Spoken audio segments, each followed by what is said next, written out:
नमस्कार, मैं गीत आप सभी का बहुत बहुत स्वागत करती हूँ जस्ट हिंदी में। इस वक्त आप मेरे साथ जस्ट हिंदी का ये शो देखना शुरू कर चुके हैं जिसका नाम है वर्ल्ड इन फोकस।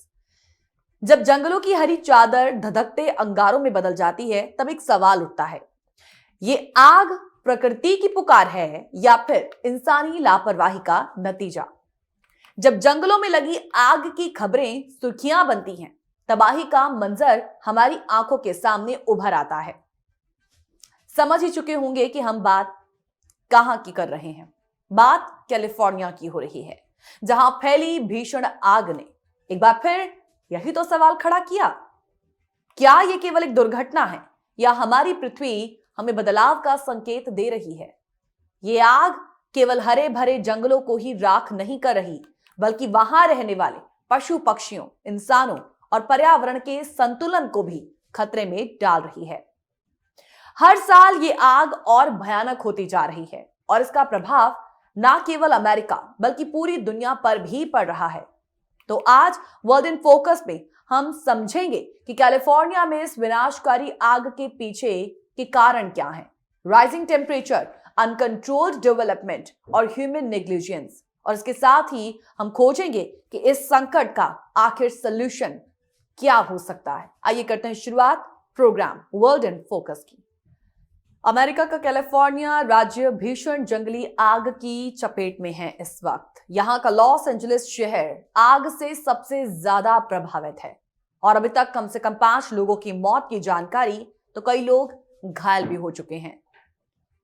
हजारों से ज्यादा इमारतों को नुकसान पहुंचा है और करीब 2 लाख से ज्यादा लोगों को वहां से विस्थापित होना पड़ा है। इस आग के चलते यहां आपातकाल घोषित कर दिया गया है। आइए जानते हैं कि आग इतनी तेजी से आखिर फैल क्यों रही है। देखिए, जानकारी है कि कैलिफोर्निया के जंगलों में 3 जगहों पर आग लगी और इन्हें पैलिसेड्स, हर्स्ट, ईटन फायर कहा जा रहा है। पैलिसेड्स फायर पैलिसेड्स ड्राइव के दक्षिणी पूर्व से शुरू हुई और यह 28,000 एकड़ में अब तक फैल चुकी है। ईटन फायर लॉस एंजलिस के उत्तर में फैले जंगलों में एक घाटी के पास लगी थी और ये 10,000 एकड़ क्षेत्र में फैल गई। हर्स्ट फायर सैन फर्नांडो के उत्तर में एक उपनगरीय इलाके में लगी जो 500 एकड़ तक फैल गई। तस्वीरें हम आपकी टेलीविजन स्क्रीन पर आपको दिखाएंगे। अब तक आप इन कई तस्वीरों से रूबरू हो ही चुके होंगे, लेकिन ये आग हमें डरा रही है। अगर हम आग लगने के पीछे की वजहों को जानें तो बारिश की कमी, सूखी लकड़ियां और तेज हवाओं को वजह माना गया। लॉस एंजलिस शहर पहाड़ों के बीच है और यहां चीड़ के जंगल हैं। 6 जनवरी को जंगली इलाकों में पेड़ों के जलने से आग की शुरुआत हुई, जिसने कुछ ही घंटों के अंदर हजारों एकड़ के इलाके को जैसे अपनी चपेट में ले लिया हो। यह आग हर एक मिनट में अभी भी 5 फुटबॉल मैदान के बराबर जगह जगह फैल रही है। यह आग इतनी तेजी से फैल क्यों रही है? दक्षिणी कैलिफोर्निया में 1 अक्टूबर से देखिए अब तक औसत से 1% से भी कम बारिश हुई और इसके चलते वातावरण में नमी की इस वक्त कमी है और पेड़ पौधे सूख गए हैं। दूसरी ओर तेज हवाओं ने सिचुएशन को और विकराल कर दिया। कई जगहों पर 130 से 160 किलोमीटर प्रति घंटे की रफ्तार से इस वक्त हवाएं चल रही हैं और इन्हें सांता एना कहा जाता है। आमतौर पर यह पतझड़ के मौसम में ही चलती हैं और काफी गर्म होती हैं और आग की तीव्रता और बार बार लगने की घटनाओं के पीछे ग्लोबल वार्मिंग भी तो सबसे बड़ी वजह है। बीते 22 साल दक्षिणी पश्चिम अमेरिका में 1200 सालों में सबसे सूखे की मार झेल रहे हैं ये जंगल और स्टडी से पता चलता है कि शरद ऋतु में सांता एना हवाएं भी ग्लोबल वार्मिंग के बाद बदतर हो जाती हैं और इससे वनस्पति अधिक ड्राई हो जाती है और आग तेजी से फैलने लगती है।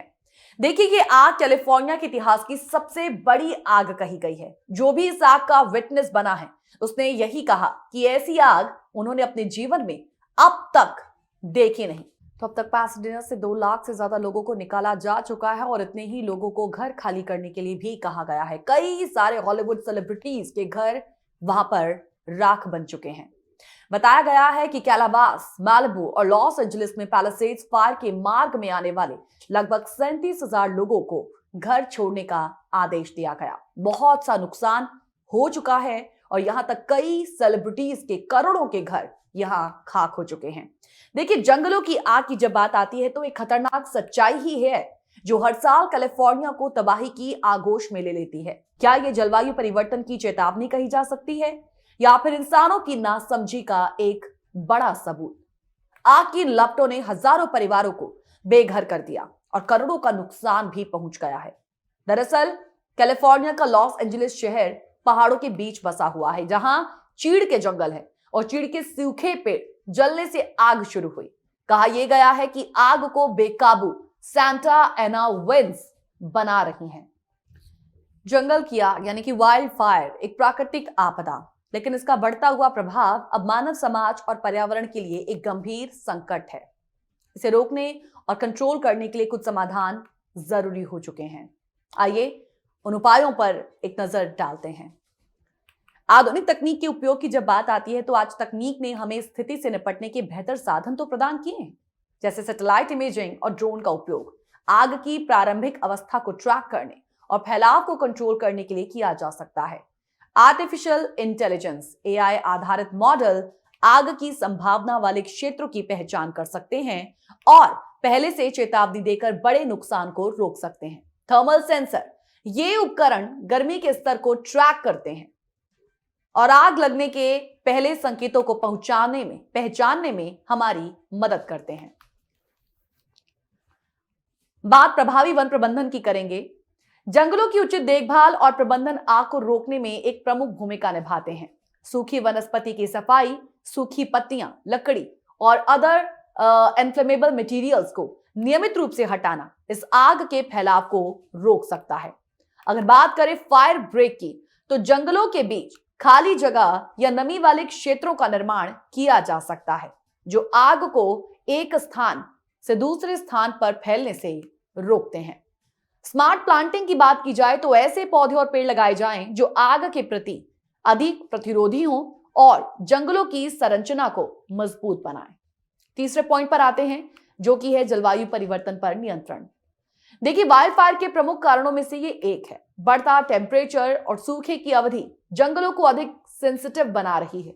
इसे कंट्रोल करने के लिए कुछ कदम जरूरी हैं, जैसे ग्रीन हाउस गैस उत्सर्जन में कटौती, उत्सर्जन को कम करने के लिए अधिक से अधिक ग्रीन एनर्जी और सोलर एंड विंड एनर्जी का उपयोग करें, वनों का संरक्षण जैसे कटाई को सख्ती से रोकना और बड़े पैमाने पर ट्री प्लांटिंग कैंपेन चलाना।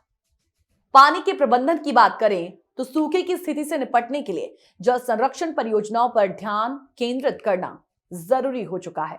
चौथे पॉइंट पर आएंगे जो कि जन जागरूकता और शिक्षा के साथ जुड़ा हुआ है। देखिए, अधिकतर वाइल्ड फायर हम सभी जानते हैं कि इंसानी लापरवाही का परिणाम होते हैं। इसे रोकने के लिए लोगों को एडुकेट करना जरूरी है। जंगलों के पास रहने वाले लोगों को आग रोकने के तरीकों जैसे कि सुरक्षित कैंपिंग और आग बुझाने के प्राथमिक कदमों के बारे में एजुकेट किया जा सकता है। स्कूल कॉलेजेस की बात की जाए तो छात्रों को पर्यावरण और वनों के संरक्षण के महत्व के बारे में जागरूक करना जरूरी है। जब हम बात मीडिया अभियान और टेलीविजन की करते हैं तो देखिए, सोशल मीडिया के माध्यम से बड़े पैमाने पर जन जागरूकता फैलाई जा सकती है। पांचवें पॉइंट पर आएंगे जो कि आर्थिक और प्रशासनिक उपाय के साथ जुड़ा हुआ है। देखिए, सरकार और प्रशासन को वाइल्ड फायर के खतरे को कम करने के लिए लॉन्ग टर्म प्लान बनाने की जरूरत है। जब हम फंडिंग की बात करते हैं तो आग बुझाने और पीड़ितों की मदद के लिए पर्याप्त बजट सुनिश्चित किया जाना चाहिए। इमरजेंसी सर्विसेज की बात की जाए तो फायर फाइटर्स को state of the art equipment and training प्रदान करना जरूरी हो चुका है। जब हम प्रभावित लोगों के पुनर्वास की बात करें तो आग से प्रभावित लोगों के लिए राहत शिविर, आर्थिक मदद और मानसिक स्वास्थ्य सेवाएं उपलब्ध कराना जरूरी हो चुका है। अगले पॉइंट पर आएंगे जो कि स्थानीय और अंतर्राष्ट्रीय सहयोग के साथ जुड़ा हुआ है, जो कि सबसे महत्वपूर्ण है क्योंकि वाइल्ड फायर का असर सीमाओं से परे होता है। इसलिए इस संकट से निपटने के लिए वैश्विक सहयोग जरूरी है। अन्य देशों के अनुभव जो देश वाइल्ड फायर का इस वक्त बेहतरीन मैनेजमेंट कर रहे हैं, उनसे तकनीकी सीखी जा सकती है, उनसे नीतिगत सहयोग लिया जा सकता है। जब हम जलवायु ट्रीटीज की बात करते हैं तो वैश्विक स्तर पर जलवायु परिवर्तन को रोकने के लिए ठोस कदम उठाना जरूरी है। और जब हम पार्टनरशिप, इमरजेंसी पार्टनरशिप की बात करते हैं तो पड़ोसी देशों के साथ इमरजेंसी सहायता या संसाधन साझा करने की प्रणाली विकसित करना जरूरी है। कुल मिलाकर जंगल की आग एक प्राकृतिक आपदा जरूर है, लेकिन इसका बढ़ता प्रकोप हमारे एनवायरनमेंट, हमारी हेल्थ और हमारी इकोनॉमी को चैलेंज दे रहा है। और इसे रोकने के लिए आधुनिक तकनीक, वन प्रबंधन, जलवायु परिवर्तन पर कंट्रोल, जन जागरूकता, आर्थिक मदद और अंतर्राष्ट्रीय सहयोग की जरूरत है। और यदि हम इन कदमों को ठोस रूप से अपनाएं तो न केवल वाइल्ड फायर को कंट्रोल किया जा सकता है, बल्कि एनवायरनमेंट और मानव जीवन को हम सेफ तो बना सकते हैं। कुल मिलाकर जंगल की आग एक ऐसी त्रासदी है जो हमारे भविष्य को जलाने का संकेत देती है। ये केवल कैलिफोर्निया की समस्या नहीं, बल्कि पूरी दुनिया को एक वार्निंग है कि अगर हमने आज अपने पर्यावरण के लिए ठोस कदम नहीं उठाए तो कल का अस्तित्व सवालों के घेरे में है। लेकिन सवाल यह है कि क्या हम इन आग की लपटों को रोकने के लिए वाकई तैयार हैं? क्या हम जलवायु परिवर्तन और इंसानी लापरवाही को संभालने के लिए अपने प्रयास तेज करेंगे, या फिर हम तब तक इंतजार करेंगे जब तक हमारे पास बचाने के लिए कुछ बचेगा ही नहीं? आपके विचार में वाइल्ड फायर जैसी आपदाओं से बचने के लिए सबसे महत्वपूर्ण कदम क्या हो सकते हैं? हमें अपने सुझाव और विचार जरूर भेजें info@justbroadcasting.com या फिर geet@justbroadcasting.com पर। आपके फीडबैक का हमें इंतजार रहेगा। इसी के साथ आज की इस एपिसोड में फिलहाल इतना ही। कल एक नए विषय के साथ आपकी हमारी होगी मुलाकात प्रोग्राम वर्ल्ड इन फोकस में। नमस्कार।